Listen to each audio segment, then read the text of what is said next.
How to make a birthday card using Word. Hello everyone, this is Sabrina here to help you today. So without any further ado, let's get right into the video. So first, launch your Word,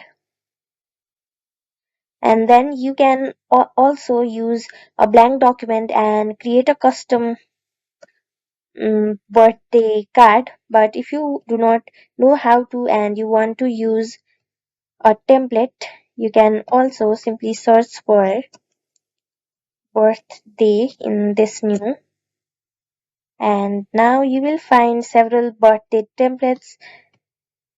Open a template that you want, and then after that, as you can see, you will be able to edit it as well, and you can put your name and address the person and many more. So that's it. Thank you for watching this video. Make sure to like, share and subscribe to our YouTube channel. If you got any questions, comment them down and I'll catch you in the next one.